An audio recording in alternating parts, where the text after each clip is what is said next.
ঐক্য যারা প্রত্যাখ্যান করে তারা দেশের সংস্কার চায় না, যারা সংস্কার চায় না তারা স্বৈরাচার হয়ে উঠতে চায়, তারা ফ্যাসিস্ট হয়ে উঠতে চায়। আমরা বলতে চাই এই বাংলাদেশের মাটিতে যারা ফ্যাসিস্ট হয়ে উঠতে চাইবে, যারা স্বৈরাচার হয়ে উঠতে চাইবে, তাদের পরিণতি শেখ হাসিনার মতোই হবে ইনশাআল্লাহ। সেই পর্যন্ত আমরা বলবো আপনারা রাজপথে ঐক্যবদ্ধ থাকুন।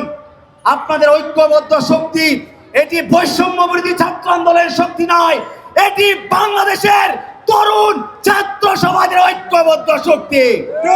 এবং আপনাদের এই ঐক্যবদ্ধ শক্তি নিয়ে আমরা আগামীর বাংলাদেশ বিনির্মাণ করব ইনশাআল্লাহ। তরুণদের বাংলাদেশ, আগামীর বাংলাদেশ, নতুন বাংলাদেশ তরুণরাই বিনির্মাণ করবে, তরুণরাই নেতৃত্ব দিবে আগামীর বাংলাদেশকে ইনশাআল্লাহ। তারা চেয়েছিল প্রাইভেট বিশ্ববিদ্যালয়ের শিক্ষার্থীরা যেন কখনো রাজনৈতিকভাবে সচেতন না হয়, কারণ তারা মনে করেছিল যদি কখনো প্রাইভেট বিশ্ববিদ্যালয়ের শিক্ষার্থীরা জেগে ওঠে তাহলে তারা পালানোর কোনো জায়গা পাবে না। কারণ আমরা দেখেছি গত 16 বছর ধরে তরুণদের মধ্যে আই হেট পলিটিক্স নামক ন্যারেটিভ তৈরি করা হয়েছে, তাদের চিন্তায় চেতনায় ঢুকিয়ে দেওয়া হয়েছে রাজনীতি একটি নোংরা বিষয়, তরুণরা যেন সেই রাজনীতিতে না যায়। এমন এক বাংলাদেশ তারা কায়েম করেছিল যেখানে তরুণরা ছিল রাজনীতি বিমুখ, কিন্তু এই জুলাই গণ অভ্যুত্থানের মাধ্যমে তরুণরা আবারও প্রমাণ করেছে তারাই একমাত্র নতুন বাংলাদেশ বিনির্মাণ করার যোগ্যতা রাখে। আমরা মনে করি তরুণরা যত বেশি রাজনীতির প্রতি আকৃষ্ট হবে, তরুণরা যত বেশি দেশের প্রতি দায়বদ্ধতা অনুভব করবে, তখনই আমরা বিনির্মাণ করতে পারবো সাম্য, মানবিক মর্যাদা, সামাজিক সুবিচারের বাংলাদেশ।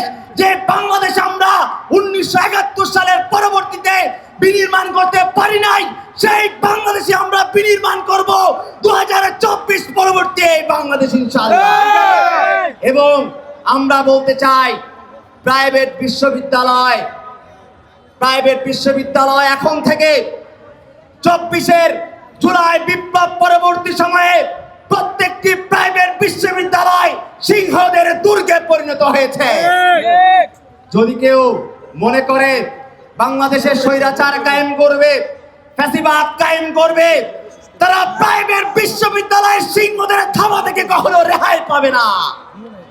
আমরা দেখেছি এখন বলা হচ্ছে ছাত্রদের লেজিটিমেসি নিয়ে কোশ্চেন করা হচ্ছে, বারবার বলা হচ্ছে ছাত্ররা আন্দোলন করেছে, ছাত্ররা যেন পড়ার টেবিলে ফিরে যায়, ছাত্ররা এখন কেন রাজপথে আছে?